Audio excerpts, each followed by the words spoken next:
Right, ladies and gentlemen, and this brings us to the very last speaker of this wonderful event, Megalithomania, South Africa, Johannesburg, 13 March 2011. And it gives me personally an absolute thrill to be able to announce a very special guest, Graham Hancock, who has played a very large role in inspiring me and in the work that I'm doing right now. And I must tell you, Graham, that without you, I probably wouldn't be doing what I'm doing today. So a huge, huge word of gratitude to you and the immense work that you've done in this field. Thank you very much.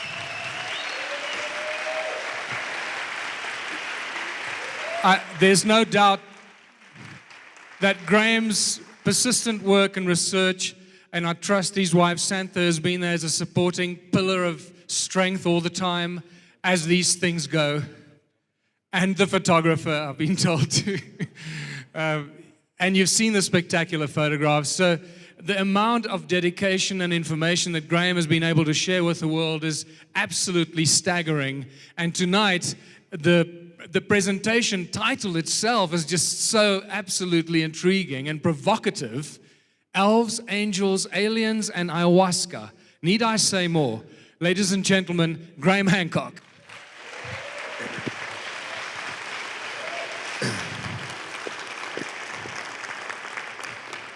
Thank you, ladies and gentlemen. Before I begin my talk, I think we all know that terrible events have unfolded in Japan over the last days.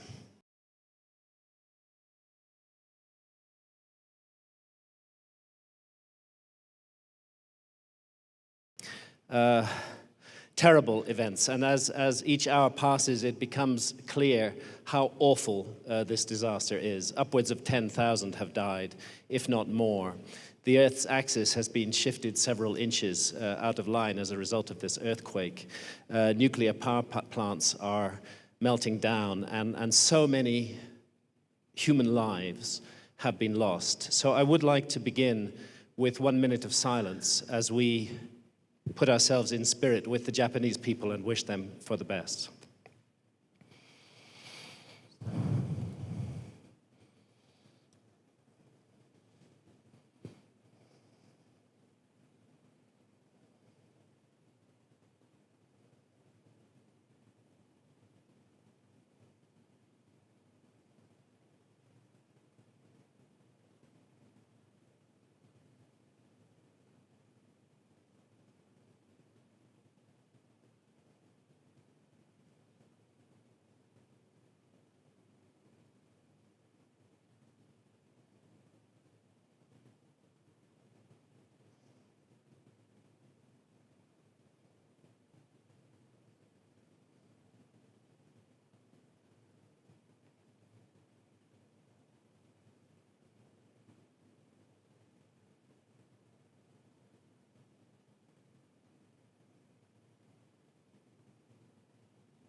Thank you.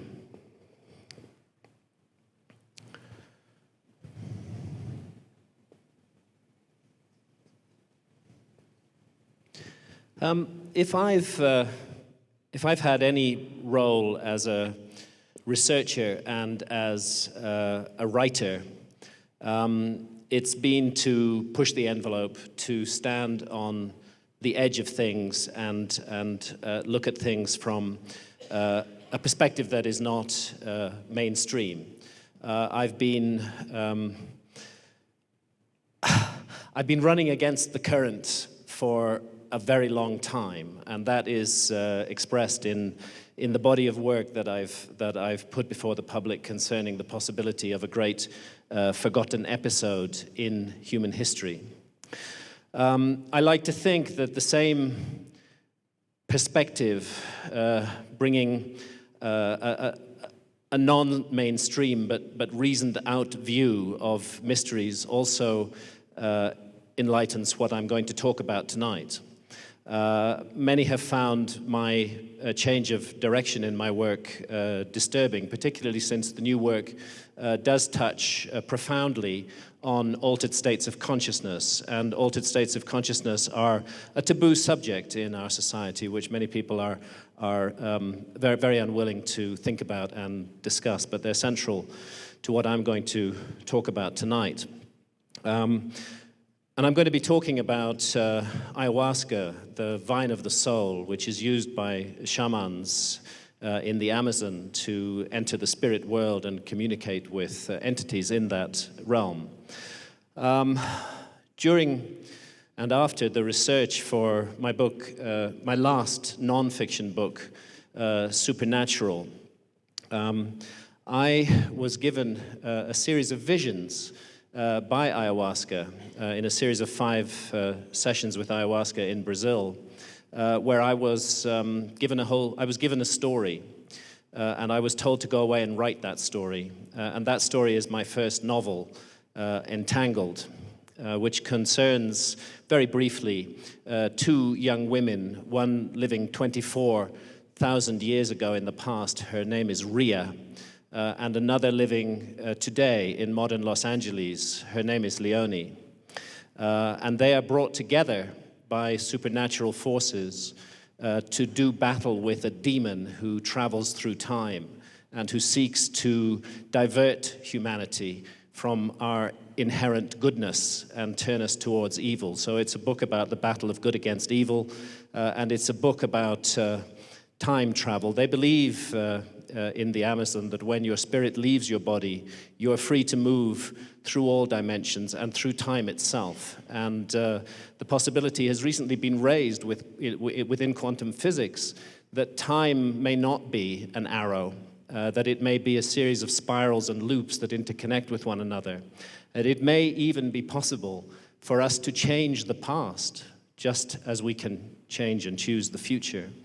And all of these ideas and concepts came to me through the work that I did with ayahuasca and writing Supernatural. So I'm not going to talk about the novel tonight, but what I'm going to talk about is the research background behind the novel, which is laid out in depth in my book, Supernatural. And I personally hope that some of my readers will come with me into this new journey into fiction. I've had a lot of my readers are very angry with me that I've written a novel. I've received some incredibly insulting and offensive emails about this. But I feel very strongly. I felt very strongly called to write this novel, and I feel that my path, for however many years I have left, is to explore extraordinary ideas in the realm of fiction rather than in the realm of non-fiction. One benefit of doing that, at least, is I don't have to argue with the academics anymore. I don't have to write books with 1,400 footnotes. You know, if they get upset with me about it, I can say, just relax, guys, it's just fantasy, you know.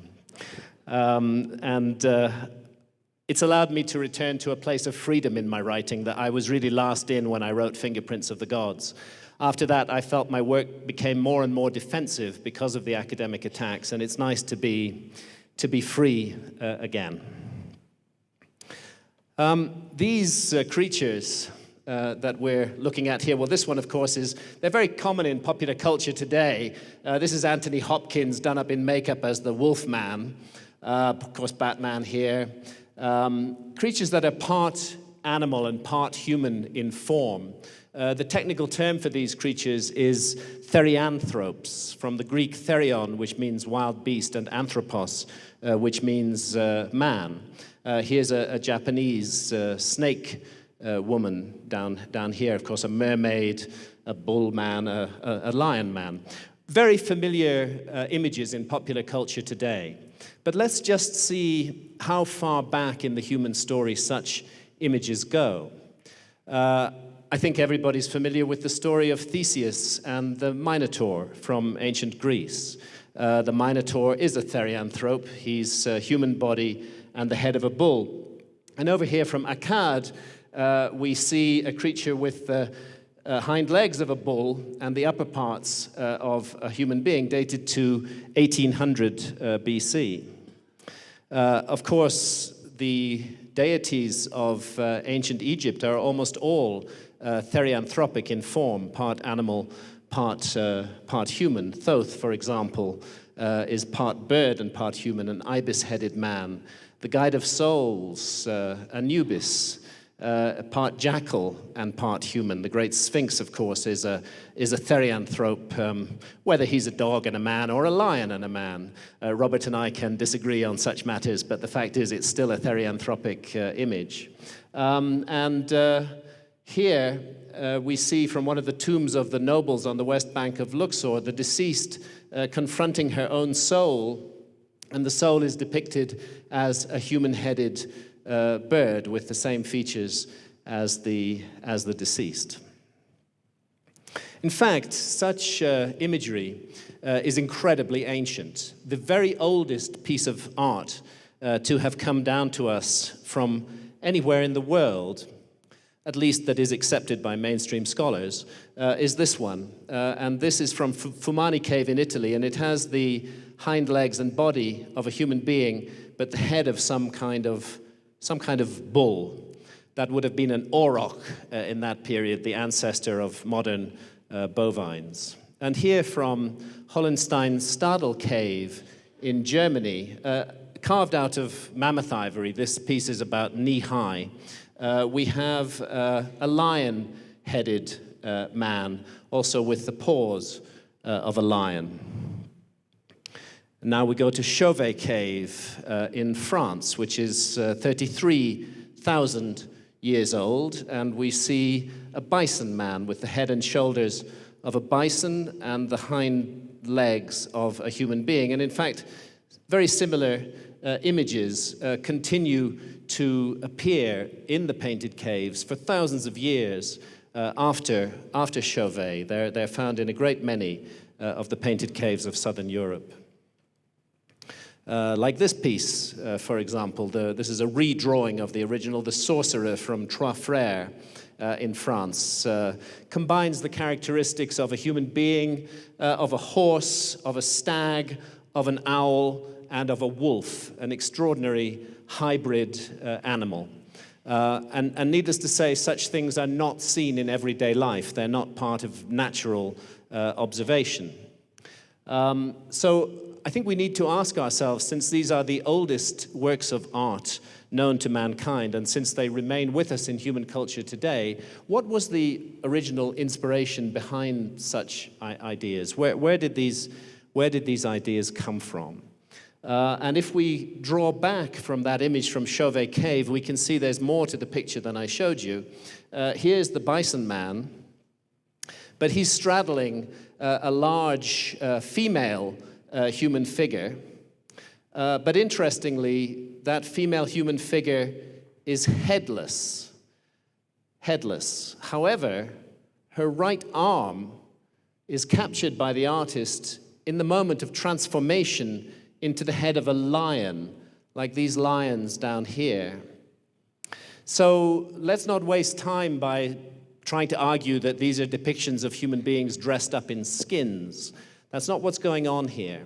This is a depiction of shape-shifting. This is a depiction of transformation, and the ancient artist has caught that transformation as it occurs in this image here. Now, the images I'll show you tonight come almost entirely from Southern Europe and from your own country, South Africa. Santha and I were able to do a wonderful trip in South Africa, guided by just an excellent person and friend of ours, Boca du Toit, who took us around the Cederberg and the Drakensberg and took us to some of the remotest corners where the majestic rock art of the San is to be found. I could illustrate this talk with rock art from almost anywhere in the world, because one of the mysteries of the rock art is its transpersonal qualities, the fact that cultures that were not in contact with one another again and again depict almost identical imagery and identical themes. They may be separated by tens of thousands of miles and by tens of thousands of years, but the imagery is eerily the same. In this case, this piece from the Cederberg, what we see perched on a zigzag are humans captured in the moment of transformation into antelopes. It's another one of those shape-shifting images. And here from the Drakensberg, I particularly love this amazing work of art, thought to be about 8,000 years old, which depicts two Theanthropes side by side, human bodies, and they have the heads of elands. But there's more to it than that. If you look at the figure on the left here, you'll see that he's got two feathers growing out of his back, as though he's about to sprout wings. And this figure has got two serpents wrapped around his body. That's what all this is about. That's the bodies of the serpents wrapped around his upper body. And these serpents also have the heads of antelopes. So a really very extraordinary set of ideas is contained in this South African image from the San of human-bodied, antelope-headed creatures, one sprouting wings, the other with two antelope-headed serpents wrapped around his body. How do we explain this? Certainly the artist did not see this in daily life and then paint it on the cave. This is not realism from daily life. What is it that we're dealing with here? It's an incredible privilege to go into the painted caves of southern Europe. Santha and I were able to visit 30 of them. There are more than 300, but the rest are closed to the public, these incredible and amazing transformatory sacred spaces, and are reserved exclusively for archaeologists. I think of them as underground cathedrals. The moment you enter into one of these caves, often through winding, circuitous passageways, and you hear the water dripping down the walls, you can sense the stalactites and stalagmites forming. There's a coolness in the air, a hush descends. It's an extraordinary privilege to be in these places. And by the way, they were never lived in by our ancestors. The idea of cavemen is completely incorrect. Our ancestors did not live in these caves. They used them as sacred spaces. They were often visited by very few people in repeated visits over thousands and thousands of years. There was no question of our ancestors living in them. So some kind of communion with spirit realms was going on in these caves. Now, there's a lot of recognizable animals painted around the walls of the cave, but some of them are a little strange, like this one over here, which we'll take a close-up on. This one, in their wisdom, the archaeologists choose to call the unicorn, even though he has actually got two horns, very plainly. What exactly he is not at all clear, but I'll show you another image later from a completely other part of the world, which I believe ties in with this image. And then look at this stag with these incredibly elaborate antlers. And something else we need to explain about this art.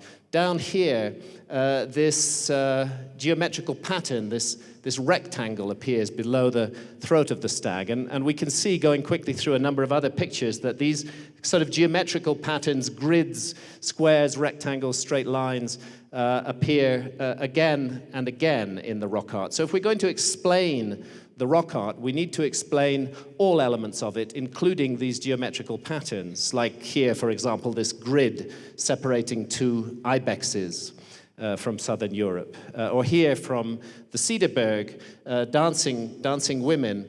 They were not originally headless, by the way. It's just that the heads were painted in a lighter pigment, which has faded out. But what's interesting is the zigzag lines overlaying these figures and this pattern of diamonds down here. They are part of the original work of art. Why are they there? How do we explain this? And cross-cultural similarities, these kind of patterns from the Cederberg and very similar patterns from Altamira Cave in Spain. El Castillo cave in Spain, a flow of dots runs down the wall. More geometrical patterns appear. This is thought to be close to 30,000 years old, painted in red ochre. And everywhere you go, handprints appear on the walls. That's true of South Africa, and it's true of Southern Europe, and it's true of rock art all around the world. Sometimes the artist applied the paint to his or her hand and slapped it on the wall. Sometimes they would place their hand against the wall and spit paint around it, so the hand becomes a stencil, as in this case. The more of these sites that I visited, the more an eerie impression began to dawn on me, that the cave wall was a membrane separating me off from another realm, and that those hands, they were coming through the wall from the other side of that membrane. There's a sense of intimate contact with a human being long gone. And that sense of also coming through the wall we see here from Altamira Cave in Spain, where the ancient artist has just tweaked a little bit with a little bit of paint, a natural rock feature, and we see this strange face pushing through the rock wall. And overlooking them all, everywhere you go, these Theanthropic beings, part animal, part human in form, shifting shape, changing their appearance. All of this we have to be able to explain. It's not often that I find myself in agreement with mainstream archaeologists, but on this issue, how we explain the rock art, its specific characteristics, and its universal characteristics, I want to pay tribute to the fantastic work of a major South African scholar, and that's Professor David Lewis Williams of Witwatersrand University, of the Rock Art Research Institute.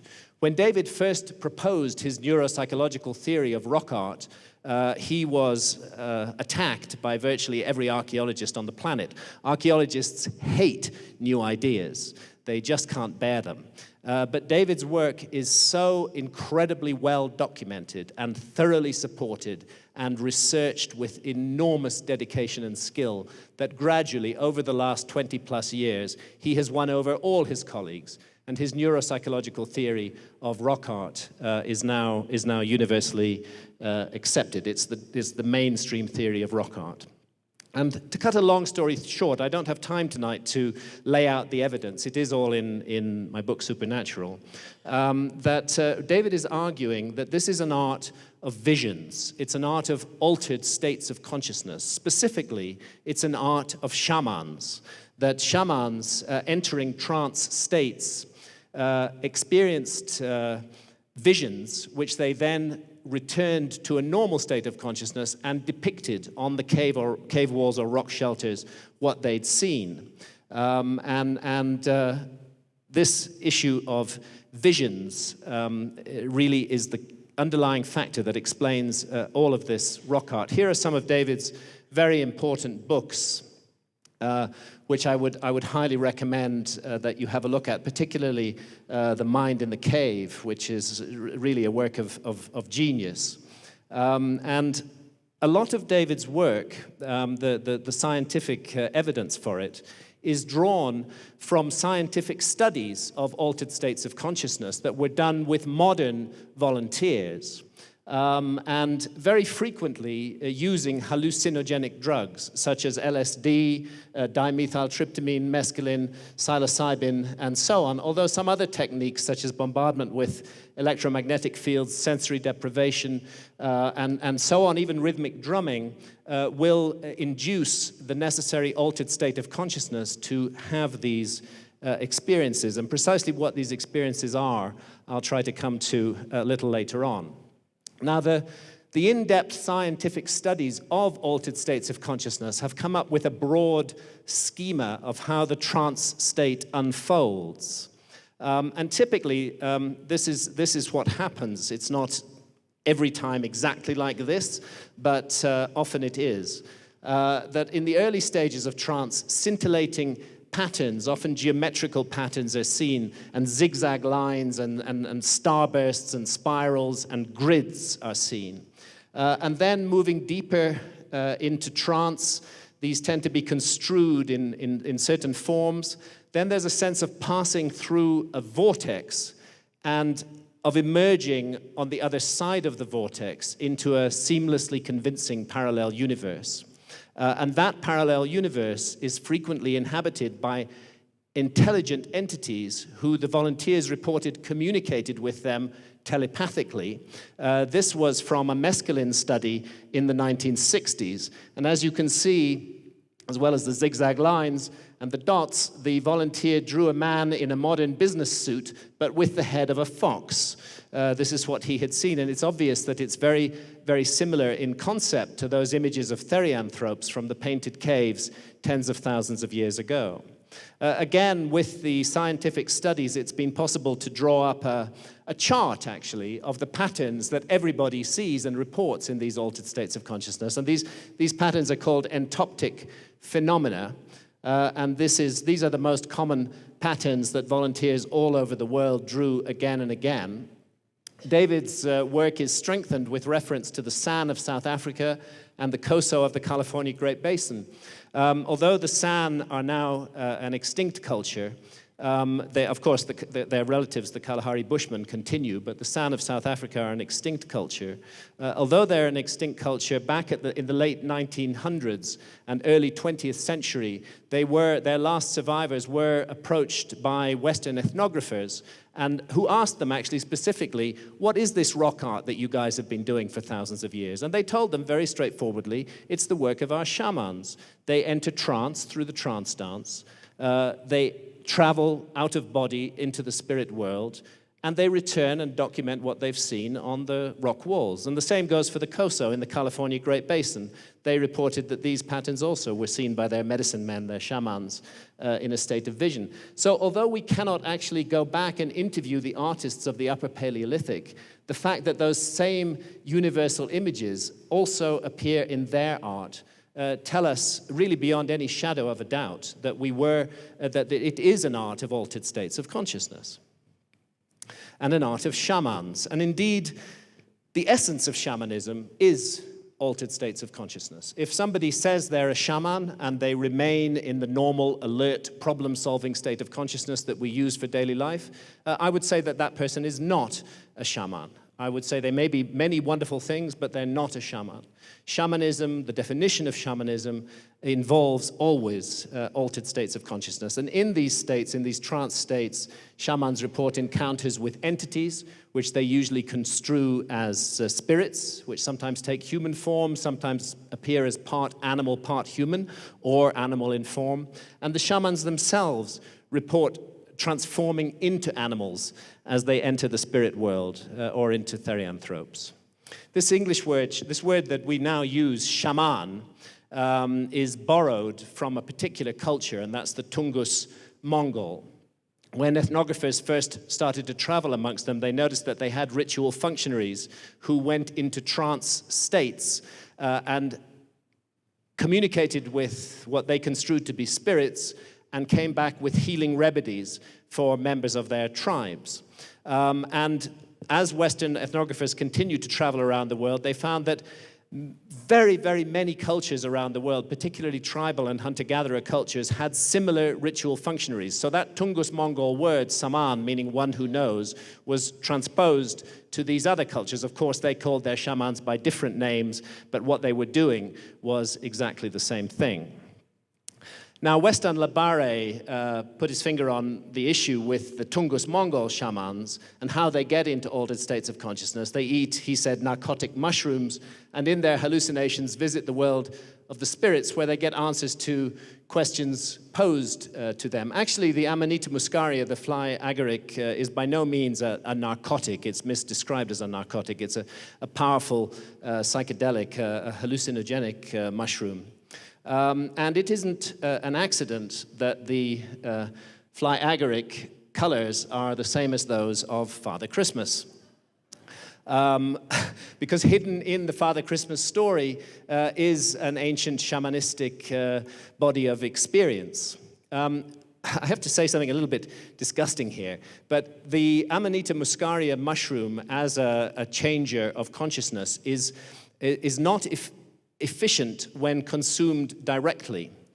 What they noticed in Siberia was reindeer eating these mushrooms. And I don't know how they worked it out, but if they collected the urine of the reindeer and then drank the urine after they had eaten the mushroom, then they would immediately enter a deep trance-like state. And actually the chemistry of this is that passing through the filter of a body, the impurities are removed from the mushroom and its pure psychedelic elements remain. And indeed the shamans themselves, sorry about this, urinate into bowls which members of the tribe then drink. And in fact it's been demonstrated that the potency remains strong passed through 7 human bodies.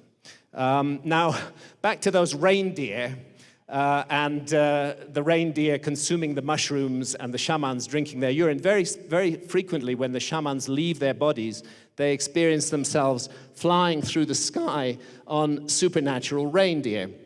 And they then, when they return to their hut, they return through the smoke hole, the chimney hole in the chimney, and come back to a normal state of consciousness. I think it's obvious that we're dealing with the same iconography with the Father Christmas story here. And the use of Amanita muscaria is quite widespread. It's found also in North America. And again, these colors keep cropping up again and again. Peyote is another important visionary plant used by the shamans of the Huichol and other Native American groups.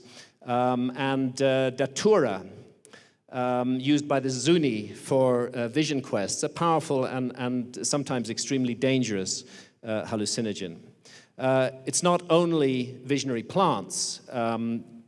Various physical techniques will induce the necessary altered state of consciousness. In the case of the Native American sun dance, it's pain, it's austerity, which affects the necessary changes in the brain.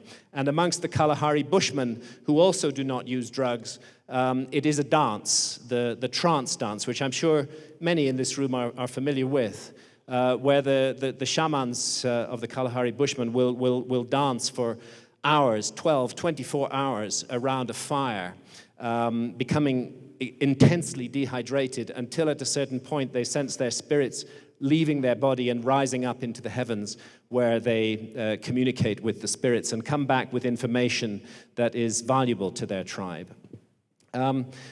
Well, we all know about magic mushrooms, which have been popular amongst youth in the West for quite a while, but not for that long. Although magic mushrooms have always existed in Europe, their use was forgotten until 1957, when this man, Gordon Wasson, a mycologist, heard of a mushroom cult in Mexico. And he went down to Mexico and he met Maria Sabina, a shaman, who used psilocybin mushrooms to enter a deep trance state and do her work in the realm of the spirits. And so she gave the mushrooms to Gordon Wasson, and he had a series of extraordinary and life-changing experiences, which he came back and reported in Life magazine on May the 13th, 1957, the discovery of mushrooms that cause strange visions. It's due to that magazine article that the explosion of interest in magic mushrooms in the West occurred. In Africa, it's iboga, in Central Africa, iboga, the plant that enables men to see the dead. I need to add here, I've always felt as a researcher that it's pointless for me to write about something if I don't experience it myself. I can't sit in an armchair. That's why Santha and I did nearly 7 years of scuba diving looking for underwater ruins. I can't just talk about these things without experiencing them. So I have naturally worked with virtually all of these visionary plants. But one of them that I definitely won't be working with again is iboga, which made me so ill for 48 hours that I literally couldn't move. I had to be lifted and carried wherever I had to go. I was in a great deal of pain. I felt that my body had been literally torn apart, and slowly, gradually, as the effect wore off, began to be reassembled. But I did have one powerful visionary encounter during that experience, and that was with the spirit of my recently deceased father. It was a tantalizing encounter, but it was incredibly important to me. It helped me to get closure. I had not been with my father at the moment that he died. I beat myself up for a long time after that, but this encounter with my dad under the influence of iboga was enormously healing for me, and it's used for that purpose in Central Africa too, because often when we lose a relative, we do not have closure with them. There are issues that remain to be discussed, and that's why they call it the plant that enables men to see the dead. It's part of a widespread religion in Central Africa now, in Gabon and Cameroon. As a matter of fact, the president of Gabon is a member of the Bwiti who use iboga. In the Amazon, it's ayahuasca, which means the vine of souls or the vine of the dead, a rather similar idea to iboga. It's extremely ancient use in South America, throughout the Amazon basin. It's used by more than 70 different indigenous cultures, and we have archaeological evidence of its use going back more than 4,000 years in the Amazon. And although ayahuasca contains the Schedule 1 drug dimethyltryptamine, an extremely potent hallucinogen which is highly illegal in all Western countries and virtually everywhere else in the world. Throughout South America, the use of ayahuasca is totally legal, and not only legal, but protected as a cultural treasure by all governments in that region. They hold the view that this is an ancient ceremonial right of human beings, that it is a fundamental right of human beings to drink and work with ayahuasca. So they've resisted pressure from the United States government to make ayahuasca illegal, and they protect its use as a national treasure. It's come out of the jungles, it's found its way into the cities, where it has taken form of churches. Here we have the Santo Daime Church of Brazil, which mingles shamanism with Christianity, and they use ayahuasca as their sacrament. And here the Unia de Vegetal, another of these syncretic churches, which again, they use ayahuasca as their sacrament. And more Westerners are traveling to Peru, to Brazil, to drink ayahuasca with the shamans there in an environment that is free of fear of legal persecution, and where they are in the good hands of people who are enormously experienced with these mysterious plants. And I want to emphasize at this point, I am not here to advocate drugs. That is not my purpose. Actually, I'm here to advocate adult responsibility. And one of the things that I object to about Western governments is that they are more and more stepping into the role of the responsible adult and telling us what to think and do. We need to take responsibility for our own lives, and that includes, thank you, includes responsibility for what we put into our bodies. It's important to understand that these visionary plants, these hallucinogens, are extremely serious business. They have no business being used for recreation. If they're used for recreation, the consequences can be disastrous. These plants have to be treated with respect, deep respect. They are part of an ancient sacred ceremony throughout the history of the human race. It's important to have the guidance of somebody who knows what they're doing, and that is what the shaman is. He's a person who is deeply versed in altered states of consciousness. If we're going to work with these plants successfully in the West, we need to create a Western form of shamanism. And I hope that that's something we will see in due course. In fact, it's already emerging. So here I am in the Amazon with Francisco Montes Schuna, a shaman, and he's having me pick leaves from this bush. And this bush is called chacruna in the Amazon, and it's known as Psychotria viridis, that's its botanical name, and its leaves contain pharmacologically pure form of DMT, dimethyltryptamine, that very powerful hallucinogen, which is going to be brewed into a tea and drunk. However, if you were to brew the leaves on their own into a tea, you could drink 100 gallons of it and it would have no effect on you whatsoever. The reason for that is that there's an enzyme in our stomachs called monoamine oxidase, which switches off DMT on contact. But in the Amazon, they found a way to make it work in a beverage. And the way is this: it involves this other plant, And this is the ayahuasca vine, behind which the shamans of the Amazon believe lies an intelligent spirit, an entity who loves and cares for the human race. And they say that she has chosen to work with the leaf from the other plant in order to reach us. This vine contains a monoamine oxidase inhibitor, which allows the DMT in the leaves to be absorbed orally, producing a 4-hour journey. So it's a mixture of the leaves of Psychotria viridis and the vine Banisteriopsis carpi that goes into the ayahuasca brew. Lengths of the vine are broken up by the shaman, placed into an iron pot.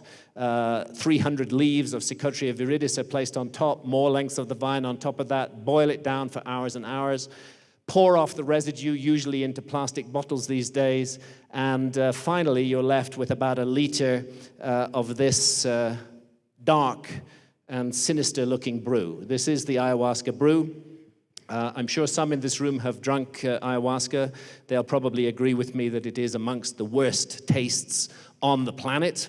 If you envisage a pile of old socks, some sulfur, some raw sewage, a little battery acid, and just a hint of chocolate, that would about sum up the taste of ayahuasca. Let's not pretend that anybody's going to do this for fun.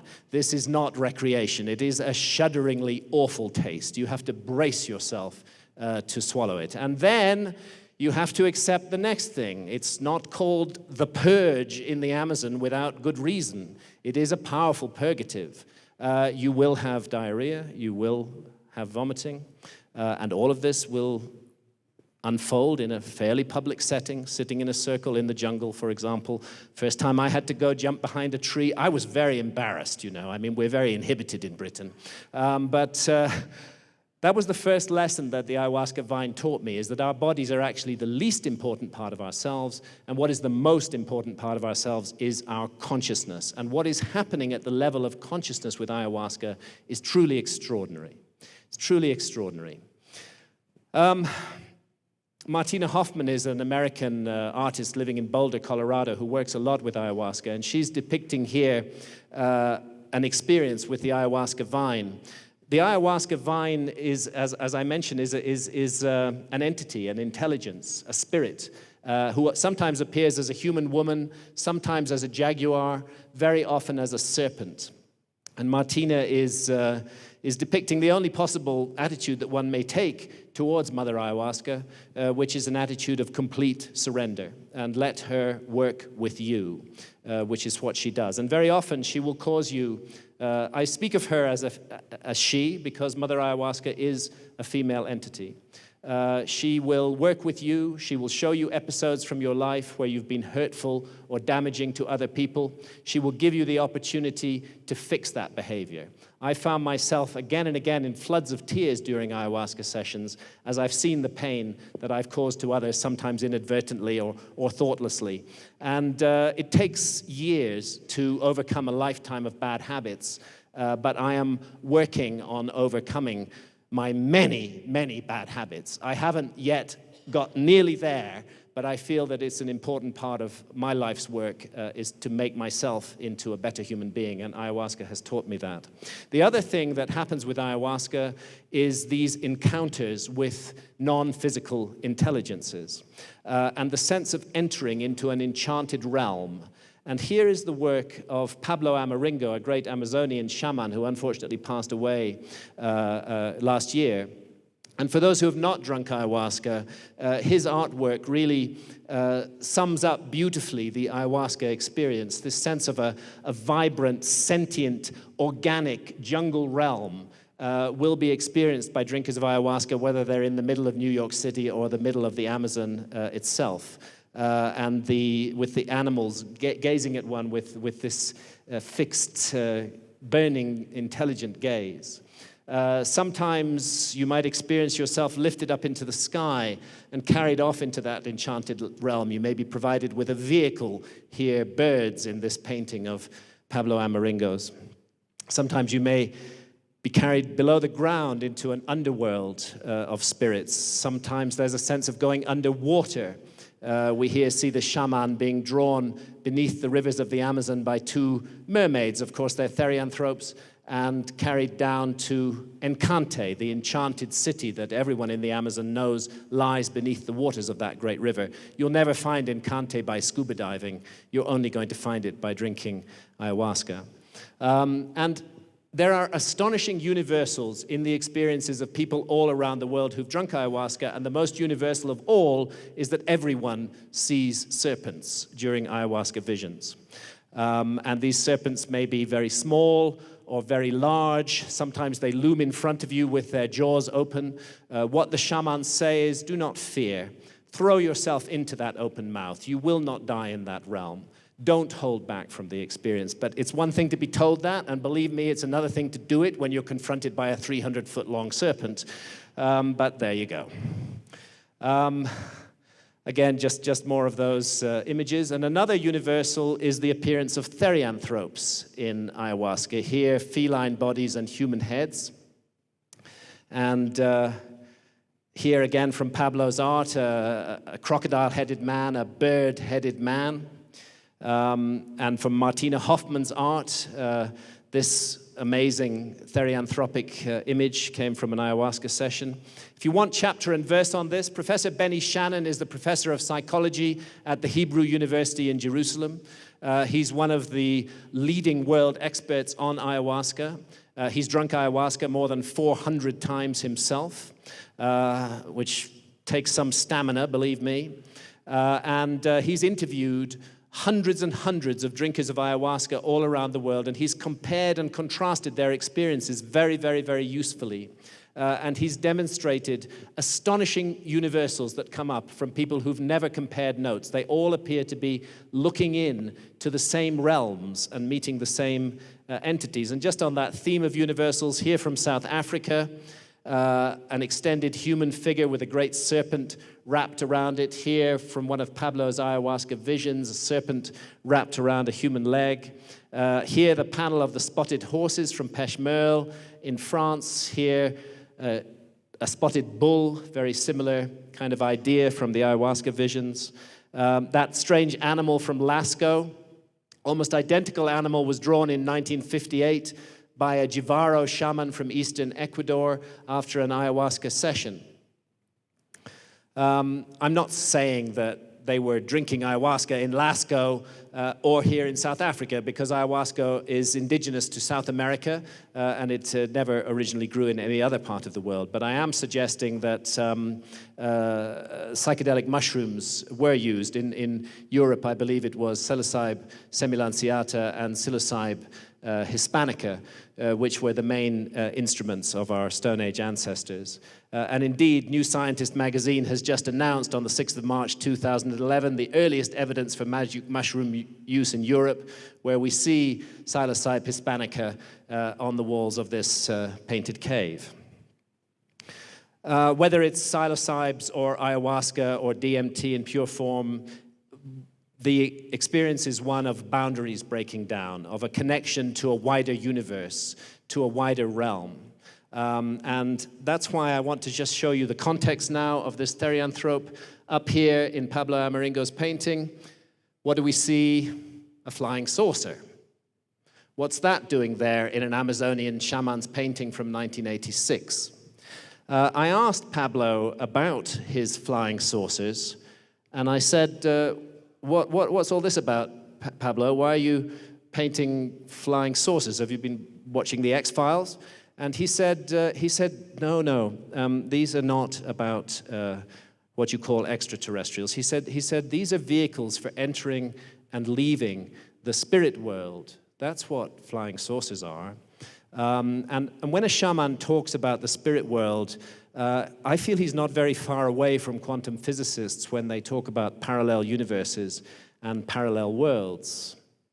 So I'm going to just briefly go through what are these things that we call aliens and UFOs and ET abductions, because many of the experiences that shamans report with spirits are just the same.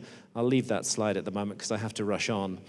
We know a lot about the alien abduction phenomenon from the work of a number of serious researchers in the West, notably the late Professor John Mack, who was professor of psychiatry at Harvard University. Harvard tried to sack him when he started to work with people who believed they'd been abducted by UFOs, but he managed to hold on to his job thanks to a very good lawyer called Danny Sheehan. John was actually persecuted for taking seriously UFO abduction reports. He was cast out into the academic wilderness, but he continued to do the work, and as a result, we have thousands of hours of recordings of John's interviews with people who believed they'd been abducted by UFOs. That's a body of data that we can use for cross-cultural comparisons. And here's the first comparison. Of course, the familiar image of the gray dominates our ideas of alien abductions today, but actually, many UFO abductees report that they first encounter the alien in the form of an animal or in the form of a Theanthrope. And you can read this for yourselves: an intelligent gray deer, a wolf. John sums it up: the aliens appear to be consummate shapeshifters, often appearing initially to the abductees as animals. Owls, eagles, raccoons, and deer are among the creatures the abductees have seen initially. The sense of being taken up into the sky. Here's some San rock art. Sometimes it's a matter of floating up into the sky. Often it's a matter of climbing up a thread or a rope of light. This experience is reported again and again by shamans and again by UFO abductees. The sense of being carried down into a cave or into an underworld. Very common experience amongst shamans and very common experience amongst UFO abductees. Betty Aho, a UFO took her into huge crystalline caverns. Carlos Diaz saw a UFO, found himself inside a cave that was lined with stalactites and stalagmites. And the universal experience of shamanism is known as the shamanic ordeal, where the shaman experiences himself pierced, cut to pieces by the spirits, and then reassembled. Very often, the spirits will carry out bizarre surgical procedures on the body of the shaman, will insert objects into his skin or into his brain. And if you want chapter and verse on this, read Mircea Eliade's majestic work, Shamanism, which records hundreds of examples of these experiences from all around the world amongst shamans. And of course, the experience of surgery and painful piercings and implants being put into the body is very, very common amongst UFO abductees as well. Exactly the same thing that shamans are reporting. Shamans very frequently report having sex with spirits.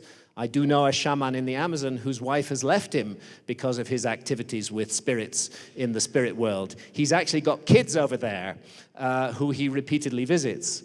And again, this is another feature of the UFO abduction experience, that UFO abductees do report sex with the beings that they construe as aliens, do report hybrid children, do report being re-abducted again and again and again to nurture those children. What about books? Maria Sabina was given a book by a spirit, and she learned many things from it. It helped her to help people who need help and know the secrets of the world where everything is known. But she wasn't allowed to bring the book back. It remains in the sky. Same for Betty Hill, abducted in 1961. The leader of the aliens gave her a book, but wouldn't let her bring it back to Earth. Betty Andreasson was given a small blue book with 40 luminous pages, but soon afterwards it disappeared. What are these things? Fairies and elves, which began to become ridiculous and to disappear from Western culture just at the time that UFO sightings really began. In the 1940s and 50s, that was about the last time you could be taken seriously talking about being abducted by a fairy, and that was just about the beginning of reported encounters with UFOs and aliens. Once again, these entities called fairies and elves have an astonishing amount in common with aliens and spirits. I want to pay tribute to the work of Jacques Vallée, and his extraordinary book, Passport to Magonia, published in 1969, which was the first book to document the amazing similarities between the entities that we used to call fairies and the entities that we call aliens today. And what I did in Supernatural was to take that work on from 1969 and bring it right up to date, because of course there's much more evidence on the UFO abduction side of things since 1969. So fairies, they were in the business of abductions too, just like aliens. And you didn't want to come close to the fairy dance. If you were to touch it, you'd be drawn into it, and suddenly, bang, you'd find yourself in another world. You might experience a few hours or a day and a night passing there. When they brought you back to your homeland, you might find that 100 years had passed and that you were just a memory in the village that you came from. A bit like the phenomenon of missing time reported by many UFO abductees, but it seems that they've refined the problem, because nowadays people only lose 5 or 6 hours of time. Fairies could be cruel, they could hurt human beings, but they could also give gifts, including healing gifts. Fairies had the power of flight. They used aerial vehicles construed as flying castles or flying carriages, etc. Fairy abductions frequently involved being abducted underground into caves, as is demonstrated here. Fairies also very frequently appeared in animal and theanthropic form. I keep this woodcut at home in England. It is from the Holland in the 15th century. And here we see a group of fairies dancing in a ring, and those fairies are clearly therianthropes, part animal, part human in form. Melusine was a feared medieval fairy, feared for abducting human babies. Again, the UFO abduction story is clear. I've just been given the 5-minute notice. That's impossible, I'm afraid. Maybe 10. Thank you. I hope you'll let me finish. I've got about 10 minutes to go. I'll try and rush it. We human beings, we can't see anything without interpreting it. Interpretation is built into perception from the get-go. What I would suggest is that what we are looking at here is the same phenomenon that humans have been experiencing for at least 35,000 years, viewed through different cultural spectacles. And here are some of the common forms that aliens and spirits and fairies appear. Here are those images from the painted caves. Not only therianthropes. In the painted caves, we find these anthropomorphic figures. Look at these curious creatures from Los Casares cave in Spain. Or this piece from Angoulême in France. Or this piece from Peshmerl. The figure here with the high domed forehead and the narrow pointed chin, the large dark eyes, something up in the sky above that figure there, 24,000 years old from Peshmerl. We've done a redrawing of the figure, and you can see that the profile is very distinctive, as in this piece of art from the Drakensberg. Again, that high domed forehead, narrow pointed chin, virtually indistinguishable from the entities that we call greys today. There are also things that look like flying saucers on the walls of painted caves. Archaeologists don't know what they are, but they look an awful lot like Pablo Amaringo's depictions of those spirit vehicles. One of these drawings was done in 1990 by one of John Mack's patients. The other two were done more than 20,000 years ago in the painted caves of southern Europe. This is the modern drawing. These are the ancient ones. The abductee said that every time the aliens came to abduct her, they projected this image into her visual field. I don't take a totally nuts and bolts explanation of this problem. I think it's much more complicated than physical aliens coming here across interstellar space in high-tech vehicles. I think it's much more mysterious than that. Of course, the universe is full of life, but the universe also consists of multiple dimensions. And I think it's more likely that we're dealing with an interdimensional than with an intergalactic phenomenon here. And there's good evidence that such experiences do become accessible as much through alterations of our state of consciousness as through any physical contacts in the material realm. Very important work, I don't have time to go into detail, by Rick Strassman, professor of psychiatry at the University of New Mexico, worked with DMT and human volunteers during the 1990s. DMT is widely found in nature. Everyone in this room has DMT in your bodies. I'm sorry to tell you, you're all illegal. Go to jail now. We all have it in blood, in urine, in cerebrospinal fluid. You can assay it in subpsychedelic quantities. We don't know why it's there, but we do know where it's produced. It's produced in the pineal gland, which is rightly regarded as the third eye. In evolutionary older animals, the pineal gland actually still possesses a lens, a cornea, and a retina. In human beings, it does not. It's sunk deeper into the brain. But my suggestion is it is still a sense organ, and it is producing DMT to allow us to see a wider and expanded reality that is not normally accessible to our senses, a sixth sense, if you like. I'm sorry, I don't have time to really do this, but the experiences of Rick Strassman's volunteers were astonishingly similar to the experiences of UFO abductees. They reported piercings, surgery, space stations. Just please take my word for it that Rick Strassman, one of the things that caused Rick Strassman to give up his work, actually, he knew these guys weren't being abducted, but they were having experiences exactly like UFO abductions, as though their consciousness was being abducted. And he was baffled and nonplussed by this. When he looks at his bedside notes, he finds that at least half his volunteers are having experiences exactly like UFO abduction experiences. And the question is, were they getting this from the wider culture? They'd heard of UFO abductions, their brains on drugs invented that, or is something else going on? And this work in the 1950s, before a single UFO abduction had been reported, proves that something else has been going on, because these researchers found that their volunteers on DMT were also giving reports exactly like UFO abduction experiences today. So it looks more like the culture is getting it from the visionary realm rather than the other way round. And this really leads us to ask what exactly is going on here. And by the way, I need to emphasize that Rick Strassman does not believe that these experiences are non-real. He believes that these experiences are real. And that what is happening with UFO abductees is that they are people who overproduce DMT in the pineal gland, enter a trance state, have these experiences, and then come back and report them. This leads us to ask what reality is. I'm going to have to just dash through this.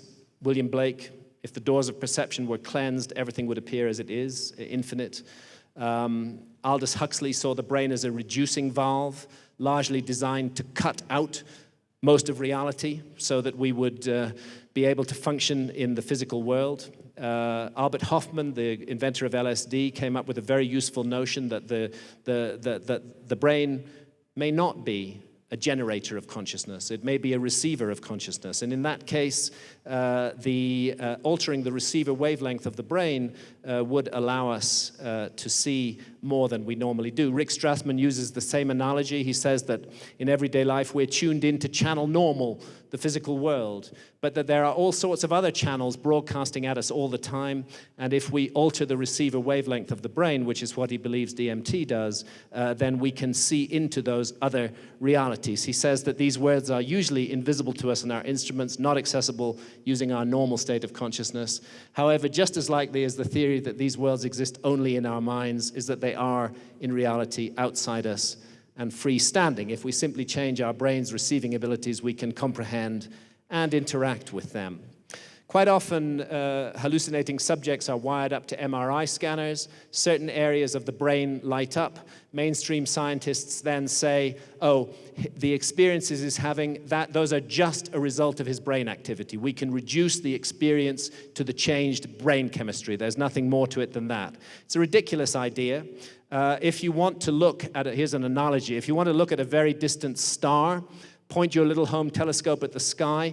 First of all, you're going to have to focus the telescope. When you focus it, physical changes will take place inside the barrel of the telescope in the relationship between the lenses. Eventually, the star will come into view. You'd be completely wrong to say that the star is the physical changes inside the barrel of the telescope. They have simply allowed you to see the star, which is real. And that's the suggestion of what is going on with altered states of consciousness. So maybe we don't need the Large Hadron Collider in Geneva, Switzerland to break open parallel universes. Maybe we've got the instrument inside our skulls. It's called our brains. Here's what I call 6 million years of boredom. I promise you we're getting very near the end now. The human family tree from the last common ancestor with the chimpanzee. If we have been in contact with higher realms, we should find some traces of it in the human story. And believe me, a lot of this story of our ancestors is incredibly boring. They don't invent stone tools until 2.5 million years ago. That's what they come up with, the Oldowan stone tool tradition. Once they've invented them, they stick with them without any change for the next million years. They're incredibly rigid and dull and boring. When they do make a change, they stick with that for another million years. And then suddenly, around about 35,000 years ago, it's as though a light is switched on in the human brain all around the world, and we start producing this amazing, amazing art. Overlooking all of this art are these entities, these Theanthropic entities. So it may be that the deliberate, purposeful induction of altered states of consciousness by prehistoric shamans was what gave us this great leap forward in the development of the human species, not the alert, problem-solving state of consciousness. There's even evidence to suggest that it was experiences in altered states of consciousness that gave us language.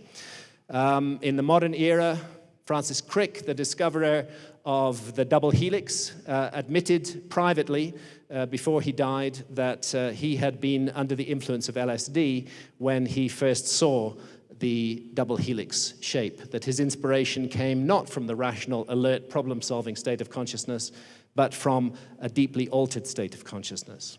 Likewise, these guys have gone on the record to say that they would never have invented the Apple computer if it hadn't been for LSD. So I think there's a lot of evidence to suggest that these experiences are not brain candy, that they are indeed utterly transformatory if they're done right. And what's at stake in this is not a small thing, because I believe a struggle is underway right now for the future direction of human consciousness. It's a struggle on which everything hinges. Our society particularly values the alert, problem-solving state of consciousness that's useful for activities like this, science and war and Wall Street. And our society will allow us little holidays from that by allowing us to get blind drunk on alcohol and, of course, romanticizing alcohol. One of the most boring drugs on the surface of the planet, and bombarding us with, thank you, and bombarding us with the nightmare experience of reality TV, turning the brains of our children to mush 24 hours a day. You know, all these drugs are illegal, but this stuff is legal. Can you believe it? If anything's going to be made illegal, I believe it should be what television is doing to human intelligence today. So, you know, it may be that the hubbub of our daily life is cutting us off from higher realms. Or as the shamans in the Amazon told me when I asked them about the sickness of Western culture, I said, tell me, what is it? What has gone wrong? They said, it's very simple. You've severed your connection with spirit. If you don't reconnect with spirit, you're lost, and you're going to bring us all down with you. It's urgent and desperate that you reconnect with spirit. I also believe, this is a deep political issue, I don't want to go into it at length, but I believe fundamentally that if I am not sovereign over my own consciousness, then I'm not sovereign over anything. It's pointless to talk about freedom, to go around the world imposing democracy on other cultures when we do not allow adults in our own society to make adult decisions about their own consciousness. Our consciousness, thank you, our consciousness is the most precious, the most sapient, the most intimate, the most sacred part of ourselves. The government has no right to hold the keys to our consciousness. We as adults are the only ones who have that right. If we get in the face of others, cause trouble to them, the state has a role to play. But what I experience inside my own brain in the privacy of my own home or in a shamanic circle is nobody's business but mine. Ayahuasca has a very insistent message. It's one of those universals. And it's experienced by almost everyone who drinks ayahuasca. It's about the sacred, magical, enchanted nature of all creation. Our planet is a sacred realm. The Amazon is perhaps the largest sacred realm on the planet, and many report visions of the Amazon who work with ayahuasca. Look what's happening in the Amazon today. Look what we're doing to the lungs of our planet. Look what we're doing to this resource of 155,000 different species of plants and trees. Look what we're doing to it. Every one of those is a fire burning to clear down the Amazon as the road systems move through it. That incredible gift to us from the universe is being steadily destroyed, burnt down. Why? To plant soya beans, to feed cattle so that we can eat hamburgers. What an insane idea. Our society has truly lost contact with reality when we allow such things to continue. It should not happen. It need not happen. I did a back of an envelope calculation during the Iraq War. 6 months expenditure on that bloody war would have solved the problem of the Amazon forever. Why are we prepared to spend money on destruction and not on preservation? It's insane. This is what happened in the Amazon in 2005. It actually ran dry. Look at that. My goodness, there has never been a time when we more desperately need to return to enchantment. We most desperately need to return to the magical universe, to the sense of the sacred gift of life, to break down the boundaries and to become one again with the universe that made us. Thank you, ladies and gentlemen.